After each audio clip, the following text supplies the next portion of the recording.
First stop is our nominee Sia Ling Ling. She currently works as an administrator for Beautiful Gate Foundation. Enjoy this interview. Sia Ling Ling currently works as an administrator at the Beautiful Gate Foundation in PJ. She suffers from muscular dystrophy, a disease where her muscles become weaker each day.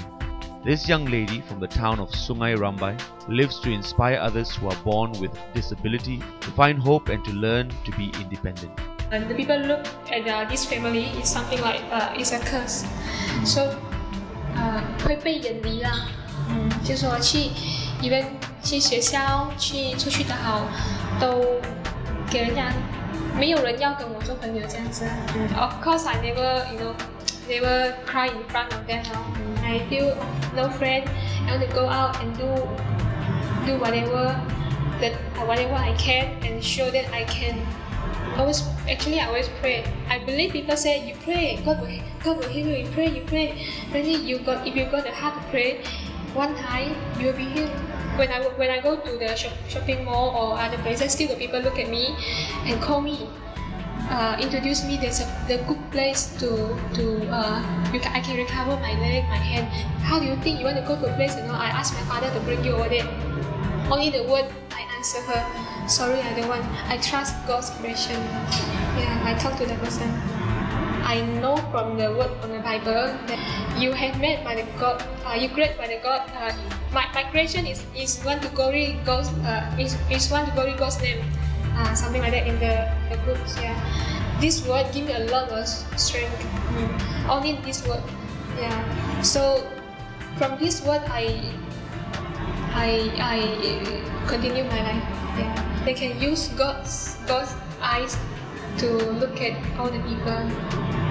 This is what I hope. Because every people are God's creation. So even the environment. So we have to use God's eyes to look at every people, each things. They want to say, oh, you are disabled, then they don't have the God's eyes to look at all the things. Even you face a lot of difficulty, you really have to cover it. You want to give up. Overcome it. Next stop, Shavita. She is currently studying at Life College, where this interview was conducted. Shavita, a cheerful and helpful young lady, whose outlook in life came from the lessons which she learned when she was struck with an unknown disease that made her semi-paralyzed in the year 1999. She was miraculously healed and managed to sit for her SPM and scored a grade 1 despite having suffered amnesia. Yeah, there was a time where, because when doctors really couldn't find out what was going on, you do get discouraged. I mean, I think it's basically human feeling.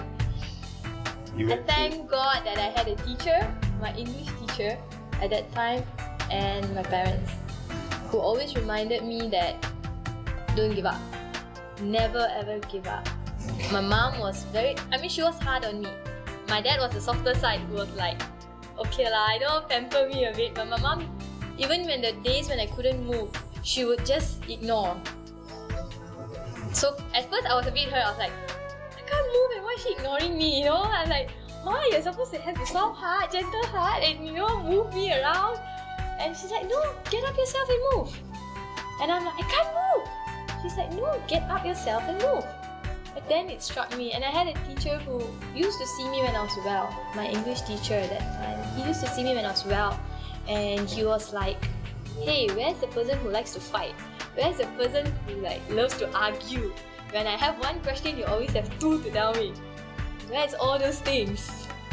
So holding with these three people who really encouraged me, I really look back to God. That is persistence, perseverance, and believing in myself, and ultimately believing in God. Never give up on yourself, and never ever look down on yourself. Because when you begin to look down on yourself, everything around you seems to go down. But when you begin to look at yourself as someone, you don't need to be number one.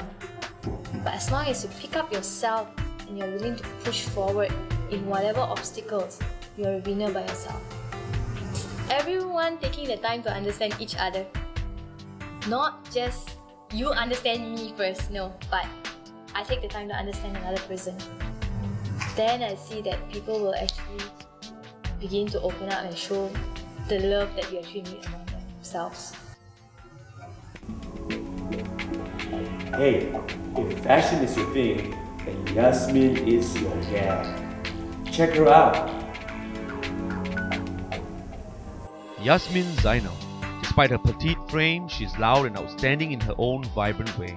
She went through a lot of difficulties, especially financially, when building up her fashion brand named 069. She launched her t-shirt collection for the first time on the 22nd of July 2006, where she had to contact and convince different venues to host her launch, as well as the media and public to attend. 300 people came to the event, in which she organized all by herself. At the end of my diploma, and then I started to design and everything, so I decided, oh, why don't I do a t-shirt collection? But I didn't think to open a label. I just did that for fun, you know. If I were to probably, sum her up in one word, right? It's probably she's all about colors. And then I started to browse through the internet, finding about fashion design and everything, and I found that I really loved it. You know, when I talk about it, I really get all excited about it. Sometimes they're like, oh, they diss me for being like half Indian or something. Yeah, mixed Indian, or yeah, being a Malay. Also, you know, some other races will think, oh, she's a Malay and everything. So they won't support me because of the race that I am. Or she knows how to like take life easy, and she enjoys life. At the same time, also work hard on her dreams, her passions. The motto that I live by since I was small, because it's, if nobody's perfect, then I must be nobody. Having because of the feeling that you get when you get to achieve something. Getting Malaysians to support Malaysians.